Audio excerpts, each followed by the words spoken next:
nos encontramos con Pedro Cazorla, analista de Semana Económica, sobre temas macroeconómicos, y hoy día vamos a conversar sobre la inflación en provincias. Los recientes resultados del INEI señalaron que 19 de las 24 ciudades en las que el INEI mide la inflación superaron el rango meta entre los años 2010 y 2014 en promedio. Pedro, si nos puedes explicar un poco a qué se podría deber esto, o qué significa más bien. Bueno, el INEI mide la inflación a través del índice de precios al consumidor. Y lo que básicamente es agarra a rubros de sectores, por ejemplo, alimentos, transporte, comunicaciones, y mide la variación porcentual de estos rubros.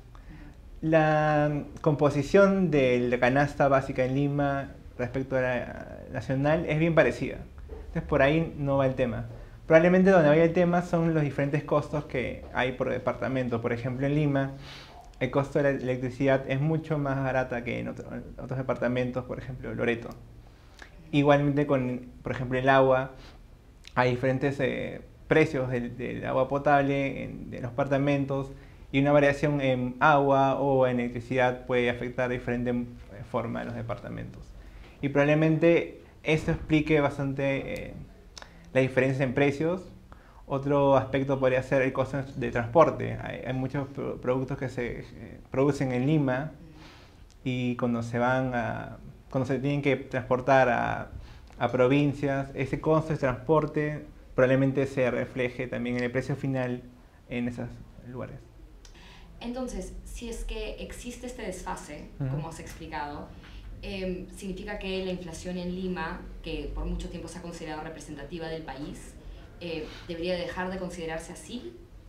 Bueno, es verdad, el BCR para su política monetaria y sus metas de inflación solo toma en cuenta el IPC de Lima. Y yo considero que está bien que sea así. En Lima, de hecho, Lima produce el 50% de lo que se produce en el país. Por un lugar, aparte, las herramientas que usa el BCR son más efectivas en Lima.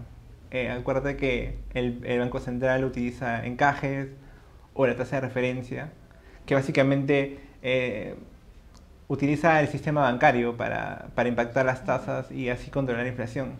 De hecho, en Lima el 85% de depósitos en el Perú son de Lima. Y por ejemplo, en cuanto a créditos, el 77% de créditos del Perú se da en Lima.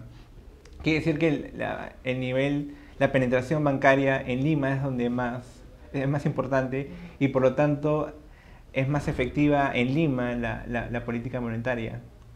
Por otra parte, como te comenté, la producción es mucho mayor en Lima y hay más población también en Lima. Entonces es más fácil, más confiable que el Banco Central utilice como herramienta el IPC de Lima.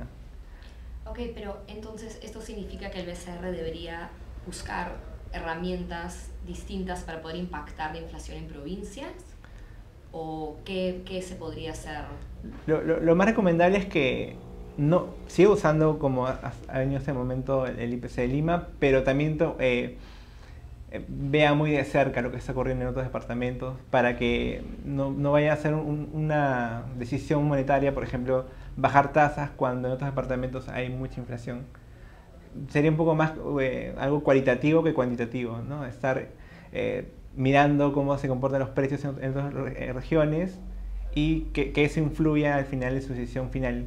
Pero no necesariamente eso involucra que use el IPC a nivel nacional.